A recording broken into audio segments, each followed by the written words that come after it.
administration, like the first Trump administration, is issuing very few, if any, press releases, which is really kind of robbing workers of the knowledge that there is a health and safety agency here that is enforcing the law and protecting workers.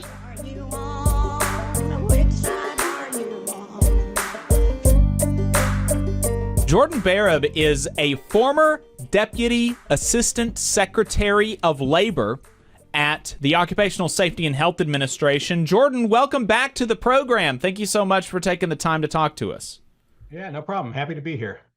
I'm really glad to have you. I have, like I said last time that you were on, I feel like I knew about your newsletter kind of peripherally for years, and just over the last 6 months or so, I've been paying closer attention to it, and it's just always something so great about that. I mean, well, it's not great. It's actually terrible, the stuff that you're telling me on your newsletter.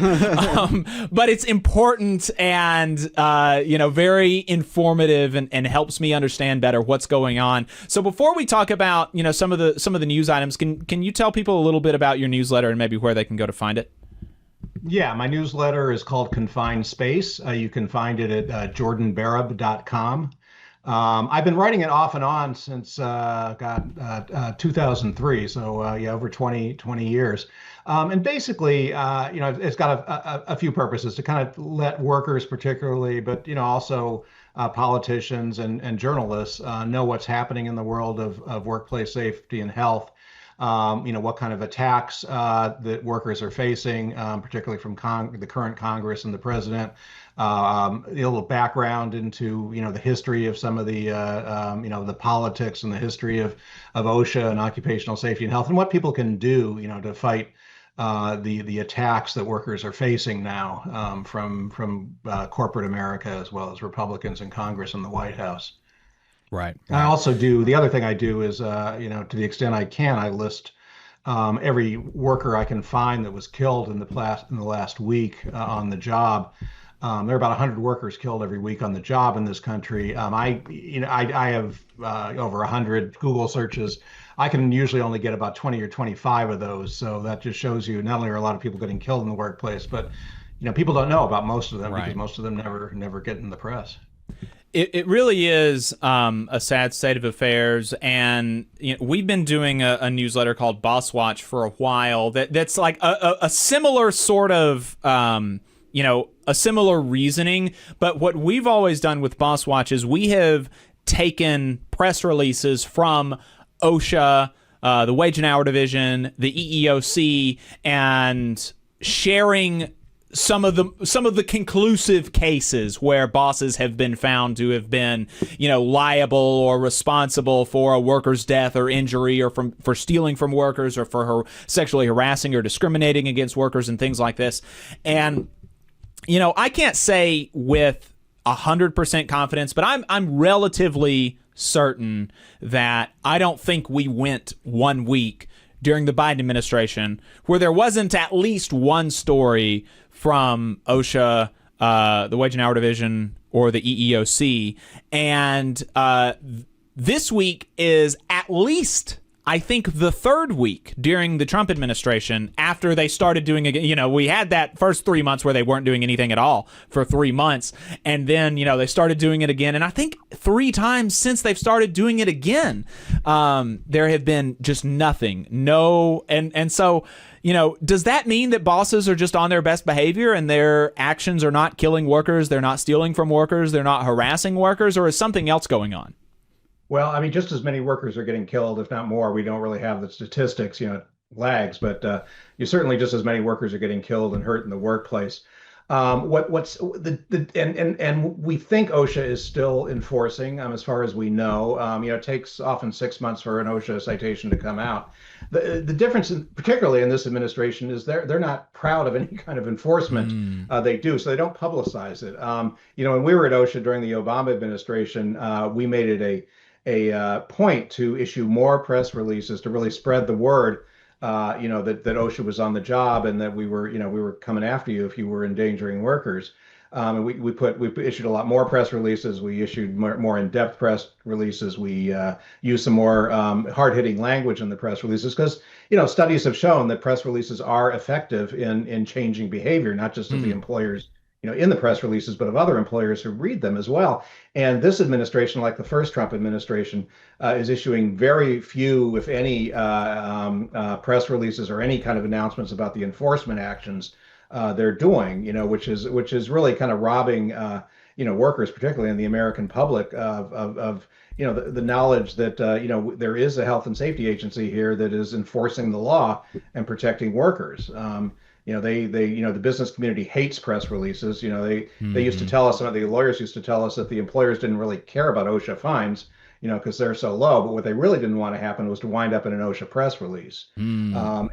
So they're making sure that doesn't happen, that nobody is actually embarrassed about the mistreatment or killing of workers. That and that is something that is worth folks understanding. I think that the fines are so low that the business lawyers were like, yeah, whatever, fine us, but just don't talk about what we did in the press. And that leads us to one of the things that I wanted to talk to you about. There's a piece that you released last week on July the 14th, OSHA penalties, how low can you go?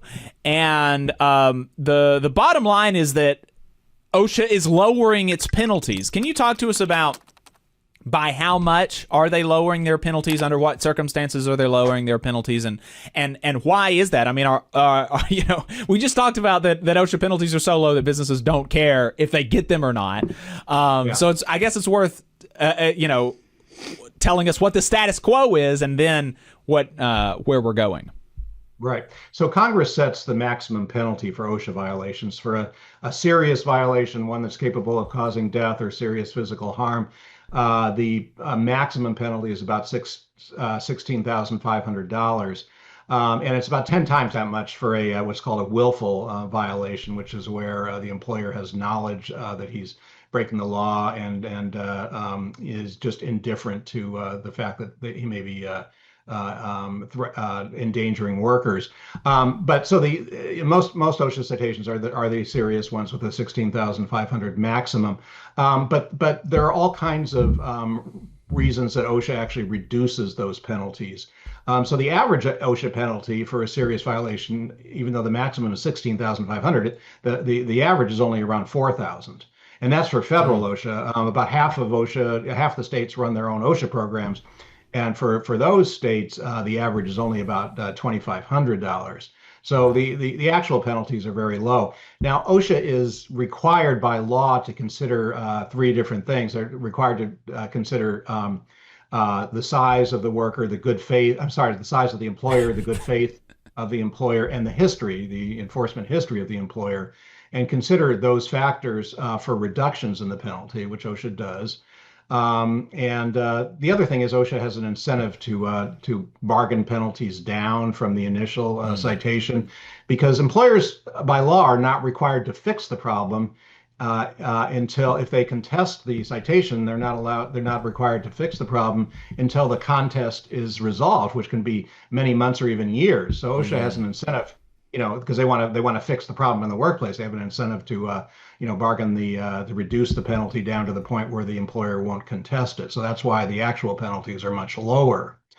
But they're not low enough because, as you mentioned, the Department of Labor just issued a press release last week saying that they were going to reduce those penalties even more. They're going to, for example, for small employers, right now they are eligible for employers between 1 and 10 employees. They are eligible for a 70% discount reduction in their penalties, and they expanded that to not just employers of 10 or fewer, but up to employers of 25 or fewer employees. So they expanded that reduction.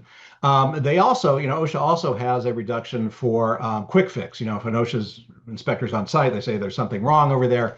If the employer fixes it right away, then they can get like a 15% discount. Quick used to mean within 24 hours, either when the OSHA inspector is there or within 24 hours of the inspection. They just expanded that to potentially 2 weeks is considered now a quick fix. Probably the most troubling thing is OSHA has a reduction for history. And what that used to mean was that if an employer had been inspected at all during the last 5 years and no violations had been identified, then the employer could get a reduction in the penalty. They just changed that. So instead of only applying to employers who had been inspected and had a clean record for the last 5 years, they now expanded that to employers who have never been inspected before. So if you've never been inspected and you get cited, you're still eligible for the history reduction, which is ridiculous because even now OSHA is only able to inspect. If OSHA was to inspect every workplace in the country just once, it would take them 186 years, which is a long time. But the president's budget proposal for OSHA significantly reduces the agency's enforcement budget and the agency's the number of inspections the agency's expected to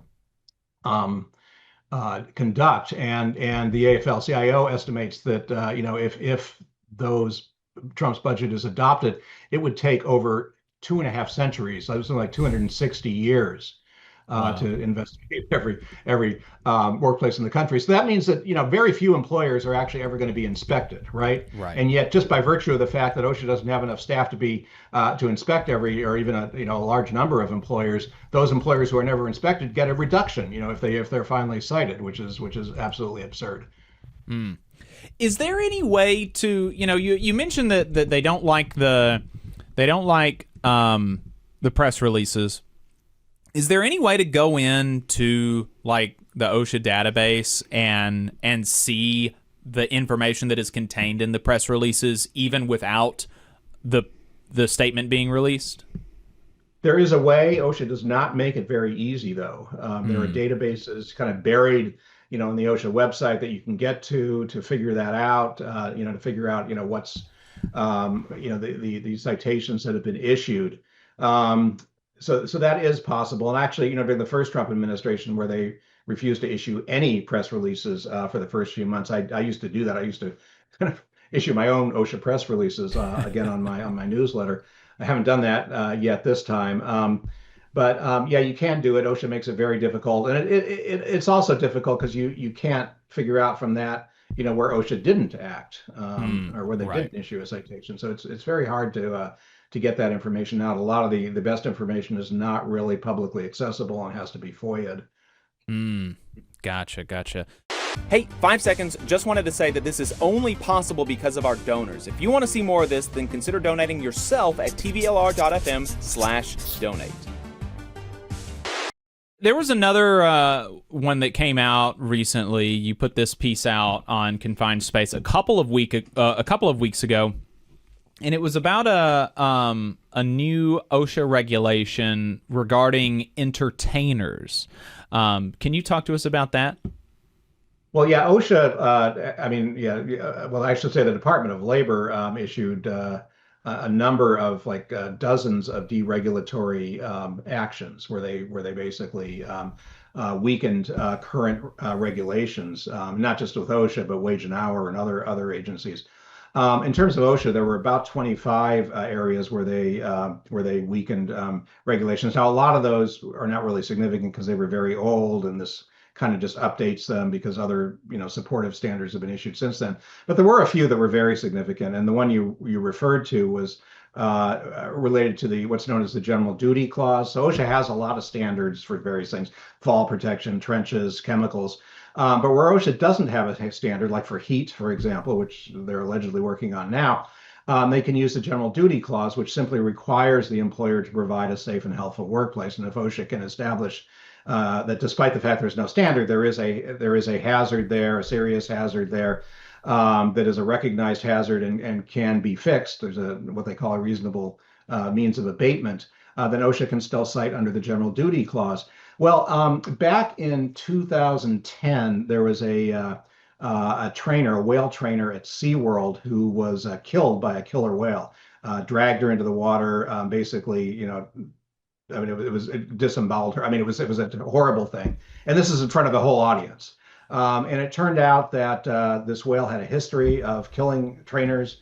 It was, they should have known that they did know that this was a dangerous whale. And we cited them, and that citation went all the way up to the court, the DC District Court, and they found in favor of OSHA by a 2-to-1 vote. And the one that voted against it was our current Supreme Court Justice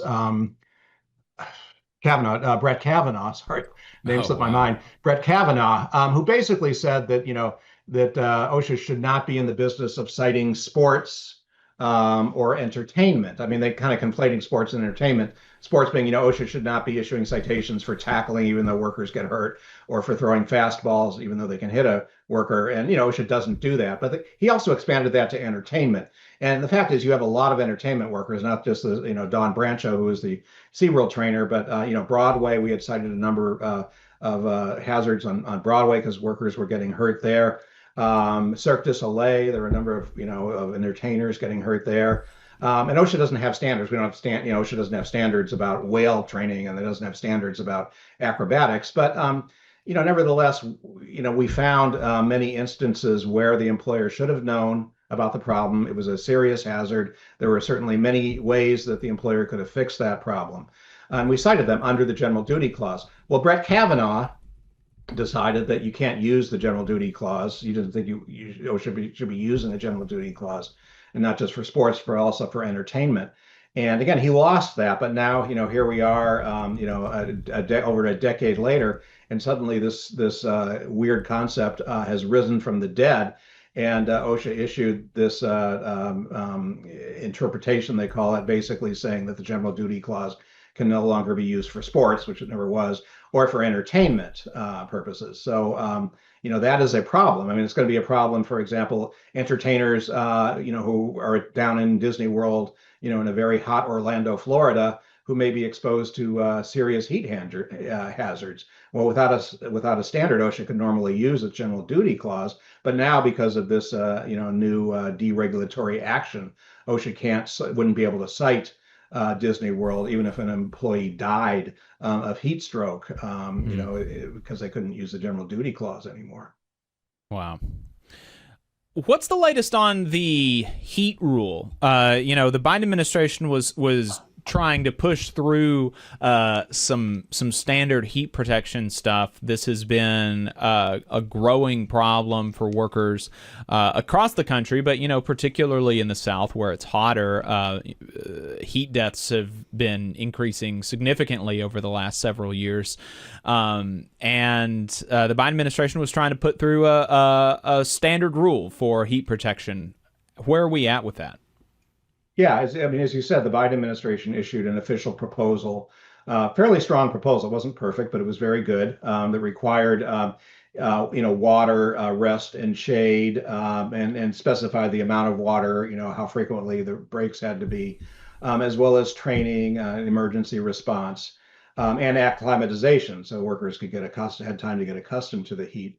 So the next, once a proposal is issued, the next step is to hold hearings. First of all, have a written comment period, and then hearings. And the written comment period started during the Biden administration. The Trump administration continued that and held the hearings a couple of weeks ago. And an OSHA hearing is not just a one-day hearing. This went on for 2.5 weeks, and anybody can testify if they want to. So they seem to be moving forward. We were sort of surprised that they were moving forward, but the question is, what's going to happen now? And what we saw during these hearings was the industry obviously is opposing OSHA's proposed standard. They want what's known as a performance standard, which means that OSHA basically says, you need to protect yourself, protect workers from heat, and maybe provide heat rest and shade, but doesn't really specify how much water, how frequently the rest breaks have to be taken, nor how long workers need to take to become acclimatized to the heat. Kind of just say, you figure it out for yourselves. and they used the state of Nevada's issued a standard. But those kind of standards, and particularly the state of Nevada's, is pretty much unenforceable. For example, it's unenforceable because of the language in it, but it also has problems like it only requires employers to provide rest breaks after a worker starts feeling symptoms. It doesn't say how much water needs to be provided. There are all kinds of problems with it, aside from the fact that the language in it makes it kind of unenforceable because there are no real requirements in it. So we'll see what happens with this. There are two directions it could go. OSHA could just sit on it for the next 3 years, 3.5 years, and do nothing, which is probably the most likely thing, and usually what Republican administrations do when OSHA, for OSHA standards, they basically don't issue OSHA standards, Republicans. The other thing they could do, and this is a great fear, is that they could decide to issue a very weak standard, similar to the Nevada standard. So we're kind of sitting back and waiting to see what they might do. Now, in order to issue the final standard, OSHA has to go through all the written comments, all the hearing comments. They have to, justify, why they accepted them or didn't accept them, and then they have to rewrite the standard and, justify why they did that. So this is going to be a long process. We're probably not going to see anything for, likely 2 years if we see anything at all out of this administration. But again, people are a little nervous that they will try to slip through some kind of very weak standard and then decide, job is done. Something that has been very frustrating for me is the juxtaposition between watching the businesses in these OSHA hearings and talking about the paperwork requirements and how this is so onerous and such a difficult thing, when really, I mean, the crux of the rule, it's a strong rule in a sense that there are requirements and it's enforceable, but the crux of the rule is, as I understand it, is that like between 80 and 90 degrees, an employer just has to have a plan. It doesn't even say, I don't think, exactly what the plan has to be. You just have to recognize that there's an increased risk from 80 to 90 degrees.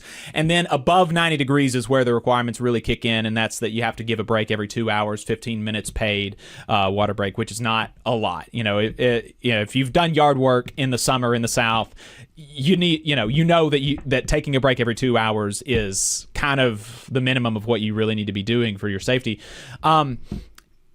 And I imagine that I'm like there's a very small group of people that are seeing these two things happening at the same time. But there's the business folks who are complaining about the paperwork stuff, and the politicians relative to this OSHA heat standard. And then there are the politicians that these businesses fund talking about how it's fine for poor people, individual poor people, to have increased paperwork requirements to be able to get health care. And and that if they don't do that, then there's like a moral problem with them and they deserve not to have health care and to die and things like that. Have you noticed that? It's just happening at the same time, and it makes it so clear how none of this stuff is like a consistent concern for the Republicans or for these business owners. It's just that they want to make life easier for business owners and for them to have more money, and for poor and working people to have less, and for life to be harder. Am I reading too much into that, or what do you make of that? No, I mean, there are several complaints that Republicans and the business community make against every single OSHA standard. One of them is their so-called one size fits all, and the second one is too much paperwork. The irony is that this standard requires very little paperwork. I mean, your heat program has to be written down, which shouldn't be a problem. And then there's a few little record-keeping things that the employers have to do, but there really isn't any kind of record-keeping burden. But as you say, as far as Republicans are concerned, paperwork and red tape is terrible if you're an employer, but it's necessary, if you're a worker or someone that's trying to get Medicaid. So yeah, it's a total double standard there. Are there any other of these deregulatory announcements from the Department of Labor that we should be keeping an eye out for that we haven't touched on already? Yeah, there's one that, for example, no longer requires medical exams for certain kind of respirators, which is problematic because a lot of workers, especially older workers, may not have the lung capacity to wear respirators, any kind of respirators, especially negative pressure, which is where you draw the air. You have to work to draw the air through the respirator to inhale it. They're getting rid of that for certain types of respirators. The other most troubling one is one that deals with lighting in construction, which basically says, the basic reasoning for that is, everybody knows you need enough light to work, so why do we need a regulation that requires that? Well, you wouldn't believe, if you look back through OSHA history, there are a lot of workers who have been killed, falling through holes in the floor and other hazards because of poor lighting. So this is, a very necessary standard. And something that, if they get rid of it, will lead to the, more injuries and more deaths in the workplace. So there are some we're particularly looking at closely because they will harm workers, they will kill workers. You just saw a clip from the Valley Labor Report. We are live every Saturday morning from 9:30 a.m. till 12:30 p.m. And we pride ourselves on keeping all of our content free to everybody so that we can talk to as many working folks as possible. If you support the work that we're doing, you think that it's important, you think that it's good, then consider making a monthly contribution to the project, and you can do that on our website, tvlr.fm.